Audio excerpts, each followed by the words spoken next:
이제 주목이 기업으로 넘어가 보도록 할 텐데요. 오늘 아마존닷컴 준비를 했습니다. 뭐 우리 다 알죠? 뭐 세계적인 전자상거래 업체인데 웰스파고의 켄 가우레스키 애널리스트가 투자 의견 비중 확대 목표가 $159 신규로 제시를 했습니다. 웰스파고 같이 큰 데에서 아마존에 대해서 신규 제시한다고?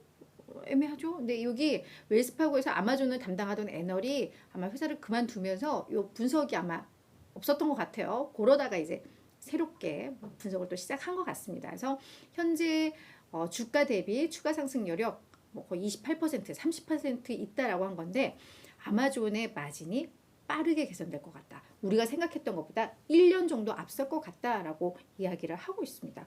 그러면서 이렇게 오늘 투자 의견 낸 건데요. 그 내용 간단하게 좀 볼게요. 우리가 아마존은 사실 뭐 기업 설명이 필요 없는 기업이죠. 뭐 사업 내용은 우리가 다 아는 그런 전자상거래 있고 클라우드, AWS, 아마존 웹 서비스로 잘 알려진 클라우드 부문이 하나가 있고 그다음 뭐 프라임 회원을 대상으로 하는 뭐 OTT 그죠? 동영상 스트리밍 서비스 제공하고 있고 뭐 건강 관리, 의학 이쪽도 좀 하고 있는데 여기서는 뭐 네, 아직까지는 시장에서 아주 반길만한 성과는 내고 있지 못하고 그리고 뭐 위성 인터넷 뭐 이런 사업들 다양한 사업들을 좀 하고 있죠. 근데 핵심은 전자상거래와 뭐 AWS 클라우드 부분이다라고 보시면 될 것 같은데 자, 예상보다 빨리 마진이 개선될 것 같다라고 했습니다.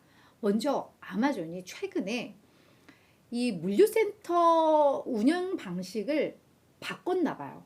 원래는 약간 이 중앙 약간 집중화된 대형 이런 물류센터 중심으로 이어오다가 이걸 약간 지역 중심의 물류센터화로 전환을 한 것 같습니다. 그러니까 각각의 여러 지역의 소규모로 이런 물류센터들을 지어서 거기에서 운영을 하는 방식으로 바꿨는데 이 부분에 대해서 시장에서는 좀 그 효과를 과소평가하고 있다라는 게 이 켄 가우레스키의 분석입니다. 그래서 이제 그 아마도 아마존에서 최근에 진행한 연례회의에서 관련된 내용을 막 설명하고 했던 것 같은데 매우 이거는 정말 우리가 주목해야 되는 부분인데 시장에서는 여기에 생각보다 주목을 안 하네라는 게 이 사람의 의견이었거든요. 자, 앞서서 이야기했던 것처럼 전국 중앙 주문 처리 센터 이게 물류센터입니다. 이거를 지역 주문 처리 센터로 전환을 하고 있다. 이러면서 무엇이 나오고 있느냐? 연료비, 인건비가 엄청나게 절감이 됐다고 합니다. 왜냐하면 사실 중앙 부분에 있으면서 뭐 전국 각지로 이동을 하려면 이 연료비가 얼마나 많이 들겠어요. 근데 각 거점에 다 두다 보니까 아마 연료비가 상당히 많이 줄고 인건비도 그런 같은 맥락에서 많이 줄었나 봐요. 그래서 지금까지 절감한 비용이 65억 달러라고 하는데요. 이 65억 달러면 우리가 어떤 개념이 안 썼는데 이게 어떤 정도냐면은 지금 아마존에 대해서 올해 영업이익 추정치가 있잖아요. 월가에. 거기에 30%에 달하는 금액이라고 합니다. 그러니까 비용 절감 규모가 상당하다라는 거거든요. 그래서 이런 부분. 게다가 지역 주문 처리 센터로 전환되니까 배송 속도도 개선되는 등 효율성이 너무 좋아졌어. 라는 부분입니다. 이 효과에 대해서 시장에서는 너무 과소평가하고 있다라는 분석이고요. 그러면서 이런 부분들이 결국은 기업의 이익 마진 개선으로 이어진다라는 건데요. 일단 뭐 지금 얘들이 아마 인력 감축도 상당 부분 했고 지금 앞서서 봤던 것처럼 이런 주문 처리 모델도 개편하면서 비용이 상당히 많이 절감이 되고 있습니다. 여기에다가 지금 클라우드 시장이 다시 막 클 조짐을 보이죠. 그동안 경기 침체, 인플레이션으로 기업들이 IT 지출을 많이 줄이면서 클라우드 지출에 대해서도 상당히 꼼꼼하게 줄이고 정말 필요한 것만 했었는데 앞으로 이 AI가 이슈가 되면서 클 수 있다는 거죠.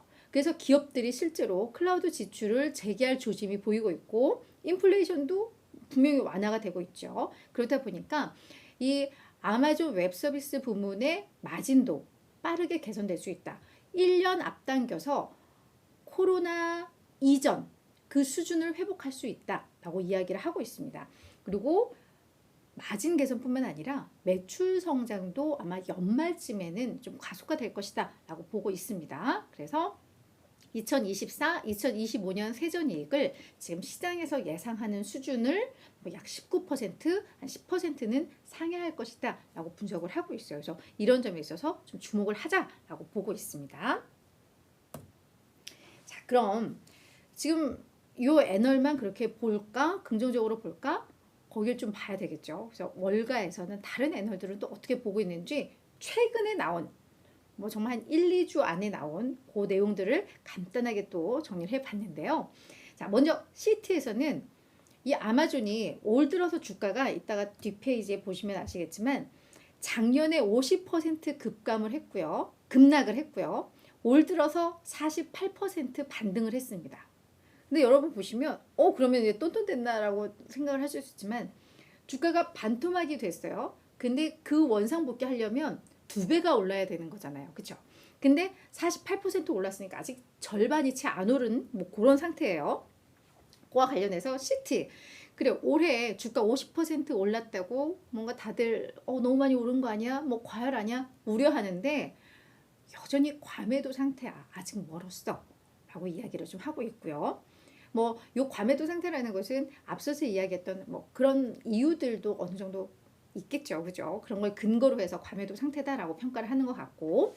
자, UBS에서도 생성형 AI 시장이 확대되면서 아마도 이 AWS, 아마존 클라우드 사업 부문도 성장률이 반등해 올 것이야. 그래서 긍정적이야 라고 하면서 여기서도 UBS에서도 하루 전인가 130달러 목표가를 150달러로 높인 바가 있습니다. 그래서 이 부분에 대한 기대감들 공통적으로 좀 나오고 있는 상황이고요. 자, 뱅크 오브 아메리카에서는 아마존 최근 뉴스 보시면 프라임 비디오에 광고 요금제 도입을 검토한다라는 요 소식들이 좀 있었거든요. 근데 이 프라임 회원들을 대상으로 우리 그러니까 쿠팡 플레이 같은 그런 개념으로 이해를 하시면 돼요. 그래서 쿠팡을 통해서 우리가 전자상거래 하면서 그쪽에서 우리가 그냥 무료로 요 쿠팡 무슨 그게 회원이 뭐지? 응? 와우? 그래. 나 회원이면서도 몰라. 쿠팡 회원은 그냥 4,990원인가? 그거 내면은 저희가 비디오도 플레이도 볼 수 있는 것처럼 얘들은 무료는 아니지만 거기에다가 조금만 더 회원비를 내면은 이 영상을 다 볼 수 있거든요. 근데 거기에 이제 또 광고 요금제를 별도로 또 뭔가 하겠다라는 건데 그 부분에 대해서 이 뱅크 오브 아메리카에서도 이건 매우 좋은 아이디어고 사업성이 있다라고 평가를 하고 있습니다. 아마 이 아마존의 이 프라임 비디오에서는요. 스포츠 컨텐츠가 꽤 많은 걸로 알려져 있거든요. 근데 얘들이 아마 그 프로농구 중계권이 2025년에 완료가 돼서 요거를 다시 갱신을 하려면 또 뭐 아무래도 좀 마케팅도 해야 되고 돈도 좀 필요하겠죠. 거기에 있어서의 어떤 자금 역할을 할 수도 있다라는 점, 뭐 그런 점에 있어서 이 요금제 도입은 괜찮다. 그리고 분명히 수요가 있을 것이다. 뭐 광고주 입장에서도 그렇고 보는 사람들도 충분히 했을 것이다 라고 이야기를 하면서 이건 매우 좋은 아이디어다 라고 평가를 하고 있습니다. 근데 뭐 요 주요 이슈들이 아마 요 위에서 다 나왔어요. 그쵸? 근데 번스타인에서는 조금 다른 이야기를 하고 있습니다. 요거는 본인들이 어떤 투자 보고서를 쓴 거는 아니고요. 아마존에다가 공개 서한을 줬습니다. 그러니까 약간 공개적으로 개선점을 그렇게 이야기를 한 건데 뭐라고 했냐면 아마존 너희 지금 너무 많은 영역에 투자를 하고 있다. 그러면서 기업의 이 비즈니스가 너무 산만해지고 있어. 그래서 너희들의 핵심 사업에 더 집중을 하지 못한다. 거기서의 기회들을 잃고 있다라고 지적을 했습니다. 그러면서 이야기한 것들이 뭐 그런 건강관리라던가 뭐 위성 인터넷 이런 부분에 대해서는 매각하는 게 낫다라고 이야기를 좀 한 거거든요. 그러면서 핵심 사업이 뭐 전자상거래라던가 이 클라우드 부문을 더 집중하고 그 핵심 사업에서 더 확장을 해야 돼라고 이야기를 한 겁니다. 근데 뱅크 오브 아메리카에서도 이 번스타인 이야기를 하면서 나도 거기에 동의해라는 의견도 좀 있었거든요. 그래서 그런 의견들이 좀 있었어요. 그래서 이게 요 공개 서한을 넣었다라는 말 나왔을 때는 약간 주가에 부담으로 작용을 하긴 했었는데 이게 실제 아마존에서 어떻게 받아들일지는 제가 볼 문제인 것 같아요. 그래서 이제는 선택과 집중이 필요하다라는 의견들도 있다라는 거 제가 좀 참고를 하면 좋을 것 같습니다. 자, 그래서 아까 주가 차트는 봤고 우리 월가 애널들의 이야기들 쭉 보기는 했는데 그 밖에 또 어떤 내용들이 있는지 월가의 전반적인 투자 의견을 좀 보자면은요. 54명이 투자 의견 제시를 하고 있고요. 이 중에 50명, 93%가 아마존에 대해서는 여전히 매수 의견을 제시를 하고 있습니다.